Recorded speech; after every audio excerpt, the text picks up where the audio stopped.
चुनाव मतलब ABP news और कौन बनेगा मुख्यमंत्री सबसे पसंदीदा और विश्वसनीय शो है। इस कार्यक्रम में पिछले कुछ दिनों से हम लगातार मुहिम चला रहे हैं कि कैसे बंगाल में चुनाव के दौरान बार बार कोरोना के प्रोटोकॉल की धज्जियां उड़ाई जा रही हैं। रैलियों में मास्क नहीं दिख रहे हैं तो सोशल डिस्टेंसिंग कहीं नदारद है। ऐसे में इस मुहिम पर अब चुनाव आयोग ने सर्कुलर जारी किया है, नई गाइडलाइंस जारी की हैं। लेकिन सवाल अभी भी यही उठता है कि क्या इन्हें जमीनी स्तर पर देखा जा सकेगा।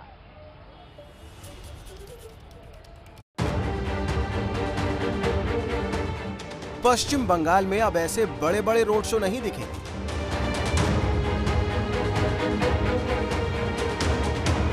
बंगाल की सड़कों पर अब चुनावी संग्राम वाली पदयात्रा नहीं दिखेगी।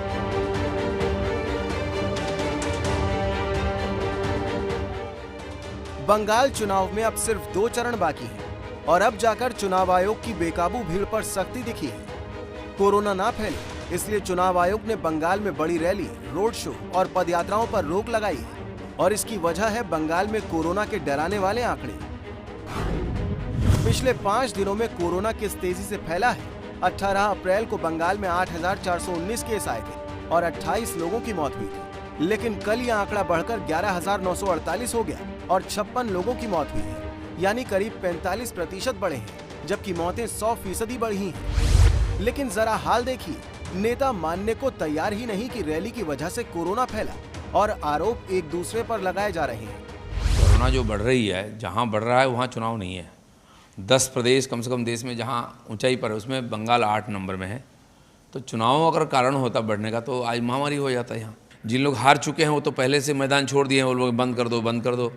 तो कोरोना को ही उन्होंने अभी बनाया इशू। जिन्होंने इलेक्शन कमीशन को टारगेट किया, सेंट्रल फोर्स को किया, ईवीएम को किया, तो उससे फ़ायदा नहीं हुआ है। लेकिन आज उनको कोरोना को सहारा लेना पड़ रहा है। मुझे नहीं लगता कि इसका कारण बढ़ रहा है। जो भी है 2-3 दिन है, वो लोगों का माइंडसेट बन चुकी है। लोग तैयार हैं परिवर्तन करने के लिए और उसी दिशा में वोटिंग भी हो जाएगी। उधर ममता बनर्जी कह रही हैं कि बंगाल में कोरोना बढ़ रहा है और मोदी सरकार बंगाल के कोटे की ऑक्सीजन बीजेपी शासित राज्यों को भेज रहे हैं। আপনাদের আমি বললাম না, গতকাল ইনস্ট্রাকশন দিয়েছে চিঠি দিয়ে যে সেল তারা শুধু বাংলাকে অক্সিজেন সাপ্লাই করতে বলে দিয়েছে। সেল এখান থেকে চলে যাবে ইউপি কে অক্সিজেন সাপ্লাই করবে। তাহলে বাংলা কি মানে ভিকিরি নাকি বাংলা মানে দুয়োরানি সুয়োরানিকে অক্সিজেন দেবে সব বিজেপি স্টেটগুলোকে, আর দুয়োরানি বাংলা ভোটের সময় বাংলার ভোট চাই, বাংলাকে দখল করতে হবে, আর অক্সিজেনের সময় বাংলা থেকে অক্সিজেন কেন টেনে নিয়ে চলে যাবে। कोरोना पर इस सियासी कोहराम के बीच आज पीएम मोदी ने वर्चुअल रैलियों की शुरुआत की। मोदी के मन में कोरोना और निशाने पर ममता ही रही। कानून सुनेगा, कानून निष्पक्ष भाव से काम करेगा तो जीवन भी आसान होगा और व्यापार कारोबार भी आसान होगा। घुसपैठ, तस्करी, अवैध कारोबार, हिंसा, तोलाबाजी, सिंडिकेट, ये विकास के घोर दुश्मन है। देश में इस वक्त कोरोना के जैसे हालात हैं, उससे हर राज्य की सरकारों को, हर सियासी दल के नेताओं को कोरोना से बचाव के तरीके अपनाकर लोगों के सामने मिसाल पेश करनी चाहिए। धीरे धीरे चुनाव आयोग से लेकर दल अब बचने की बात तो कर रहे हैं, लेकिन शायद काफी देर हो चुकी है। तो देखा आपने कैसे चुनावी प्रचार के दौरान लाखों की भीड़ में एक ओर जहां रैलियां हो रही हैं और रोड शो हो रहे हैं, तो दूसरी ओर कोरोना के आंकड़े लगातार बढ़ते चले जा रहे हैं। हालांकि हमारी जिम्मेदारी है कि जैसे बंगाल की जनता जिम्मेदार है और 80% से ज्यादा वोट कर रही है, लगातार सैकड़ों की संख्या में कतार में खड़े होकर घंटों मास्क पहन के, सैनिटाइजर का इस्तेमाल करके और ग्लव्स पहन के चुनाव आयोग की गाइडलाइंस के तहत, वैसे हम भी आज आपको हर सीट की जिम्मेदारी और जिम्मेदार जानकारी देने की प्रक्रिया आगे बढ़ा रहे हैं। आज देखिए आसनसोल की ये सीट, जहां एक और फैशन डिजाइनर हैं तो वहीं दूसरी ओर अदाकारा और हीरोइन।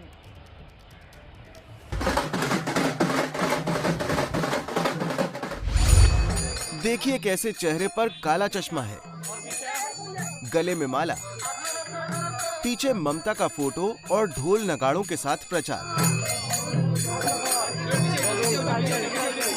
दरअसल सायोनी घोष बंगाल में ममता बनर्जी की पार्टी टीएमसी पर चुनाव लड़ रही हैं और सीट है आसनसोल दक्षिण। जीत के लिए सायोनी सीधे लोगों से जुड़ रही हैं। किसी के घर पहुंची तो बच्चे को गोद में लेकर खिला दिया।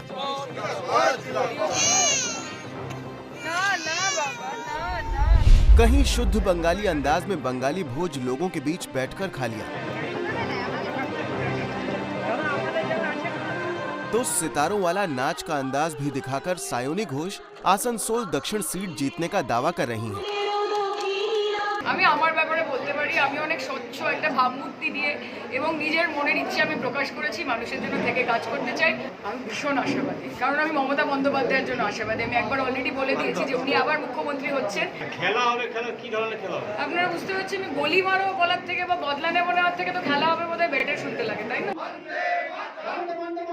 सायोनी घोष को जीत का भरोसा है।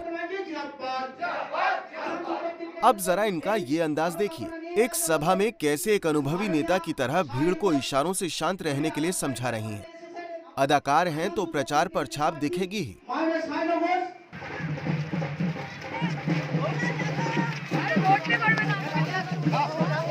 ममता ने आसनसोल दक्षिण सीट पर अभिनेत्री पर दांव लगाया तो बीजेपी ने यहां से फैशन डिजाइनर को मैदान में उतारा है।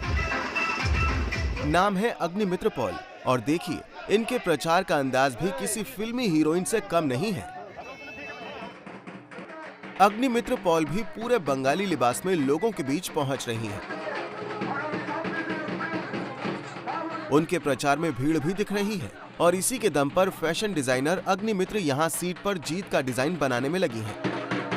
আজকের দিনে প্রার্থনা করি যেন বাংলায় সুদিন ফিরে আসে, সুশাসন ফিরে আসে, আর এটা সম্ভব একমাত্র ভারতীয় জনতা পার্টি দিয়ে। তাই আসানসোলবাসী এবং পশ্চিমবঙ্গবাসীর প্রতি আমার দৃঢ় বিশ্বাস, 2রা মে আমরা এই স্বপ্ন পূরণ করতে পারবো এবং আগামী দিনে আমরা সোনার বাংলা গড়ব। अब आपको इस सीट का इतिहास बता देते हैं। कोलकाता के बाद दूसरे सबसे बड़े शहर में आता है आसनसोल। 2011-2016 से इस सीट पर ममता की टीएमसी का ही कब्जा है, लेकिन आसनसोल लोकसभा क्षेत्र में 2019 का चुनाव बीजेपी के बाबुल सुप्रियो ने जीता था और अब बीजेपी को लग रहा है कि अग्निमित्र पॉल के सहारे एक बार लोकसभा वाली जीत विधानसभा चुनाव में दिखेगी। यानी 7वें चरण के चुनाव में सबकी नजर सायोनी घोष और अग्निमित्र की टक्कर पर रहने वाली है। आसनसोल से लेकर चलते हैं अब आपको सीधा उत्तर कोलकाता, जहां श्यामपुकुर की सीट पर वर्तमान में शिशु और महिला कल्याण मंत्री शशि पांजा को टक्कर देने के लिए बीजेपी न जाने क्या-क्या नुस्खे अपना रही है।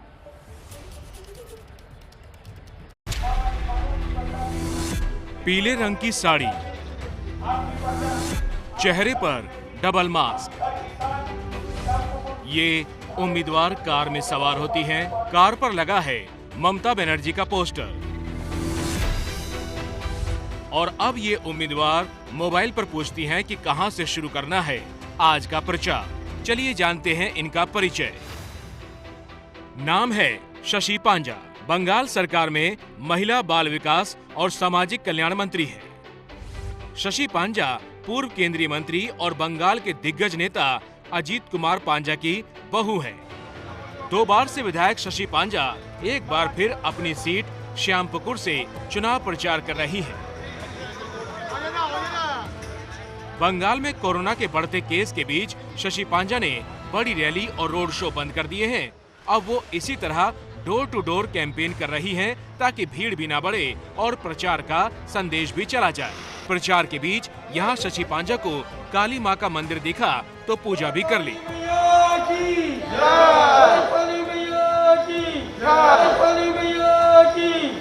2011 में जो सीट थे उससे जाके बढ़ के 2016 में एकदम थम्पिंग विक्ट्री था और इस साल भी लोग ही प्रमाण करेंगे कि और भी ज्यादा संख्या में सीट आके दीदी को जिताना। कैंपेन के इस अंदाज से शशि पांजा को जीत का भरोसा है, लेकिन उनके सामने श्यामपुकुर सीट से खड़े बीजेपी उम्मीदवार संदीपन विश्वास ने भी नई रणनीति अपनाई हुई है। संदीपन विश्वास लेफ्ट के समर्थक और नेताओं के घर घर में पहुंच रहे हैं और उनको कह रहे हैं बीजेपी को वोट करने के लिए। इससे पहले 2019 लोकसभा चुनाव की बात करें तो श्यामपुकुर सीट से बीजेपी ने 2170 वोटों की लीड ली थी। পশ্চিমবঙ্গের প্রধান বিরোধী দল কিন্তু আগামী 5 বছর আপনারা বা বাম কংগ্রেস এটাই থাকবে। ये तस्वीरें उत्तर कोलकाता में श्यामपुकुर विधानसभा सीट की ही हैं, जहां बीजेपी उम्मीदवार संदीपन विश्वास गली गली घूमकर वोट मांग रहे हैं। लेकिन वोट मांगने के इस अंदाज में कुछ खास है।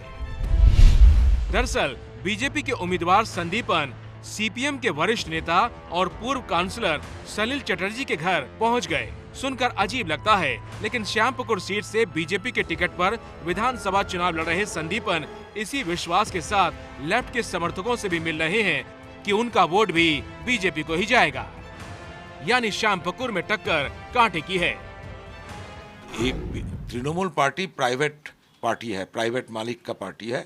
वो लोग हार जाएगा तो 6 महीने के अंदर वो पार्टी चूर चूर हो जाएगा, कुछ नहीं रहेगा। उसका बाद बंगाल में वाम एवं कांग्रेस ये दोनों दल ही विरोधी दल का रोल निभाएगा। वैसे श्यामपुकुर उत्तर कोलकाता की एक विधानसभा सीट है। इस सीट पर 1991 से 2011 तक लेफ्ट का कब्जा था। 2011 में इस सीट पर पहली बार टीएमसी जीती। 2019 के लोकसभा चुनाव में भी इस सीट पर टीएमसी की पार्टी के सुदीप बंदोपाध्याय जीतकर सांसद बने।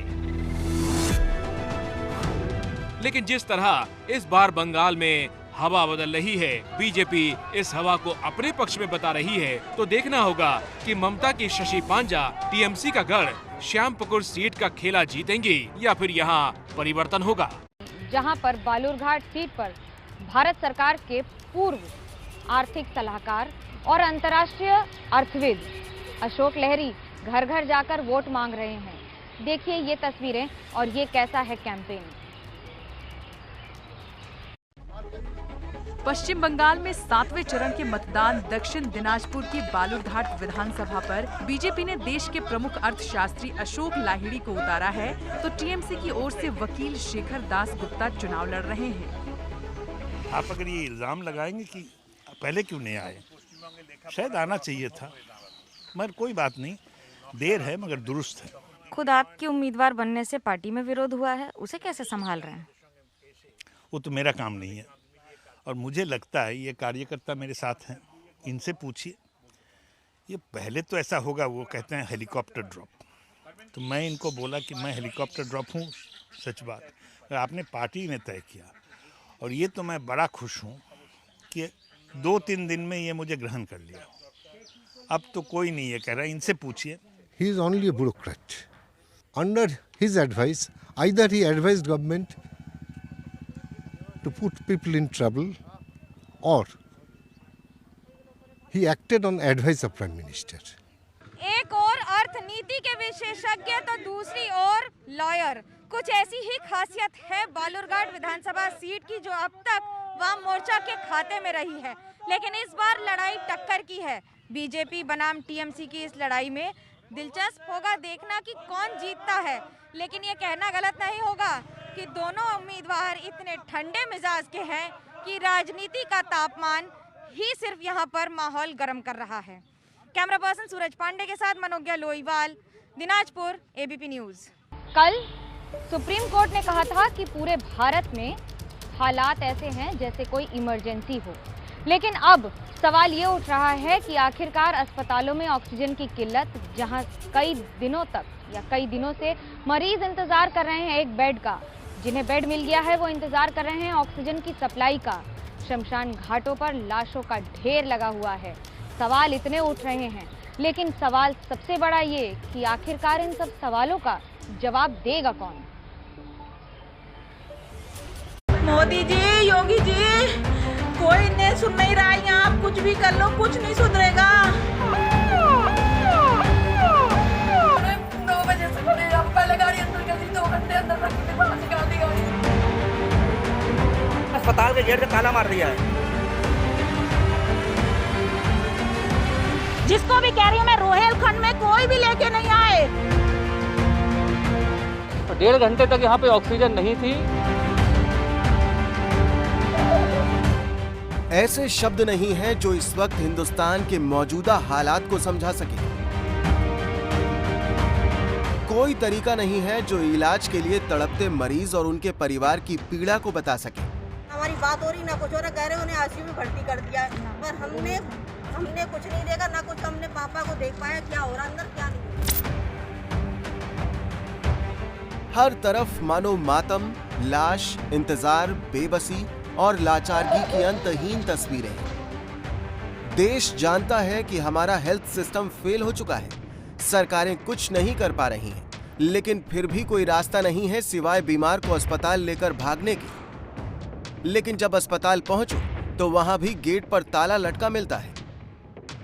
तस्वीरें यूपी के बरेली की हैं, जहां रुहेलखंड मेडिकल कॉलेज के बाहर एक पत्नी अपने पति को एम्बुलेंस में लेकर पहुंची, लेकिन घंटों इंतजार करने के बाद भी बेड नहीं मिला। 9 बजे से खड़े, अब पहले गाड़ी अंदर कर दी, 2 घंटे अंदर रखी, फिर बाहर निकाल दी गाड़ी। क्या बोल रहे हैं ये लोग? ये कह रहे हैं मतलब बेड ही खाली नहीं है। बेड खाली नहीं है? पहले अंदर कर ली, 2 घंटे अंदर खड़ी रही, फिर बाहर कर दी। तो करीब कितने घंटे हो चुके हैं आपके यहाँ पे? हमें 3 घंटे हो गए।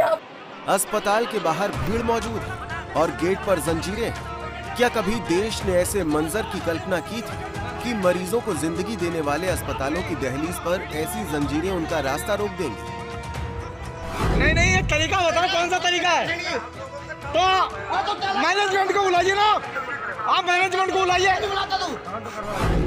रुहेलखंड मेडिकल कॉलेज की दूसरी तस्वीर भी देख लीजिए, जहां एक बेटी अस्पताल से निकलती लाशों को देखकर दहशत में थी। ये देखिए, यहाँ से खाली बॉडीज ओनली बॉडीज निकल रही हैं। कोई सही मरीज मैंने यहाँ देखा नहीं है। दहशत सही साबित हुई और पिता की मौत हो गई। अब ये बेटी सरकार से पूछ रही है कि उसके पिता की मौत का जिम्मेदार कौन है। पहले दिन मैं 2.5 घंटे अस्पताल में रही, 7 बॉडियां इन्होंने निकाल के दिए। अगले दिन मैं 10 मिनट को गई, केवल 2 बॉडी निकाल के दी। सरकारी सुविधा कहाँ जा रही है? बरेली के रुहेलखंड कॉलेज में मेरे पापा एडमिट थे। जब हमने बॉडी मांगी तब वो कह रहे हैं कौन से राकेश कुमार जी, इस रात को 3:30 बजे से मुझे फोन करा है। सरकारी आंकड़ों में बरेली में हर रोज 5 से 6 मौतों की बात की जा रही है, लेकिन शमशान घाट पर रोजाना 30 से 40 मरीजों का अंतिम संस्कार किया जा रहा है। बरेली हो या फिर बिहार का पटना, हर तरफ एक जैसा ही मंजर है। घंटा आधा घंटा में कम से कम कितना लाश यहाँ पे जल चुका है और कितना जल रहा है। टीवी स्क्रीन पर मौजूद ये तस्वीर मध्य प्रदेश के उज्जैन से आई है। हर मोड़ पर सारी व्यवस्थाएं दम तोड़ती जा रही हैं। उज्जैन के विराट नगर में लोग ठेला गाड़ी में अपने मरीज को अस्पताल ले जाने के लिए मजबूर हैं।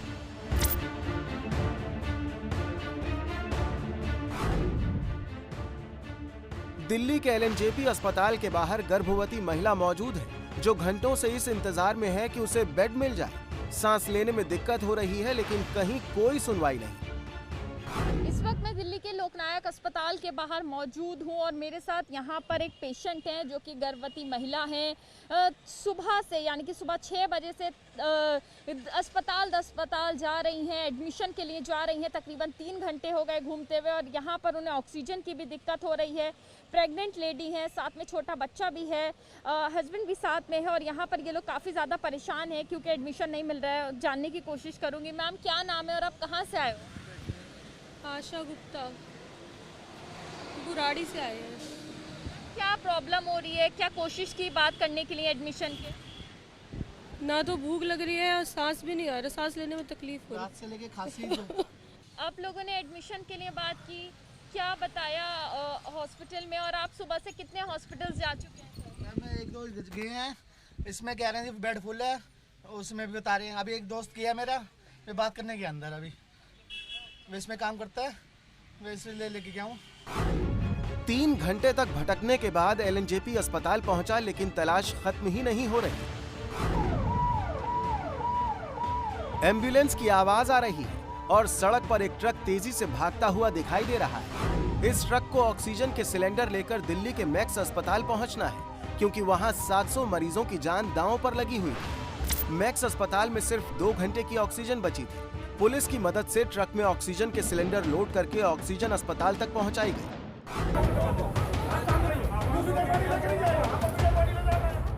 दिल्ली के मैक्स अस्पताल में वक्त पर ऑक्सीजन नहीं पहुंचती तो हालात मध्य प्रदेश के जबलपुर जैसे होते। जहां गुरुवार रात ऑक्सीजन खत्म होने की वजह से 5 मरीजों की जान चली गई। परिजनों ने हंगामा किया तो डॉक्टर अस्पताल छोड़कर चले गए। अभी भी यहां 50 मरीज ऑक्सीजन सपोर्ट पर हैं। पुलिस की मदद से अस्पताल में ऑक्सीजन सिलेंडर पहुंचाए गए। आज की तारीख में ऑक्सीजन से ज्यादा कीमती चीज कुछ भी नहीं है, क्योंकि ऑक्सीजन है तो जान है और ऑक्सीजन नहीं तो जान नहीं। और इसी बात की गवाह है यूपी की राजधानी लखनऊ से आई ये तस्वीर, जहां ऑक्सीजन सिलेंडर भरवाने के लिए प्लांट के बाहर लंबी कतार है। कोरोना महामारी से देश में हर तरफ हाहाकार है। जिंदगी और मौत के बीच चल रही इस लड़ाई में भी कुछ लोग गिद्ध बनकर घूम रहे हैं, जो 5 से 7 किलोमीटर की दूरी पर मौजूद अस्पताल तक एम्बुलेंस से पहुंचाने के लिए मनमानी कीमत वसूल कर रहे हैं। 8,000 से 35,000 तक, जो जितना मजबूर है। मरीज की सांस जितनी उखड़ रही है, उससे वैसी ही लूट मची है। ये तस्वीरें यूपी के मथुरा की हैं, जहां संवेदनहीनता की हद पार हो गई। शव के अंतिम संस्कार के लिए भी सौदेबाजी से बाज नहीं आ रहे लोग। कोविड पॉजिटिव शव के अंतिम संस्कार के लिए 15 से 20,000 रुपए मांगे जा रहे हैं। ऑक्सीजन सिलेंडर से लेकर दवा तक की कालाबाजारी हो रही है। आपने अपने भतीजे का अंतिम संस्कार यहाँ पर किया, तो आपसे कितने पैसे यहाँ पर मांगे? 16,000 रुपये। अंतिम संस्कार के लिए मेरी बहनों ही है, उनके अंतिम संस्कार के लिए आए हुए, और यहाँ 18,000 रुपये मांगे थे हमसे मदनी का चिता बनाने के लिए। एक तो 1,200 रुपये मांगे हवन सावंगिरी के लिए, और 27 रुपये की लकड़ी बता रहे हैं, ऊपर का खर्चा अलग बताया 16 से 20,000 तक का। बख्श दीजिए, और प्रशासन से विनती है कि वो ऐसे गिद्धों को दबोचे जो पहले से परेशान और अव्यवस्था से जूझती जनता को अपना शिकार बना रहे हैं। आज इस बुलेटिन में मेरे साथ इतना ही। मेरे कैमरा पर्सन सुजीत सामल और सूरज पांडे को दीजिए इजाजत। कल फिर जुड़ेंगे, लेकिन तब तक अपना ख्याल रखिएगा, क्योंकि कोरोना वायरस बहुत खतरनाक है और आपकी जान सबसे ज्यादा जरूरी। देखते रहिए एबीपी न्यूज़, आपको रखे आगे।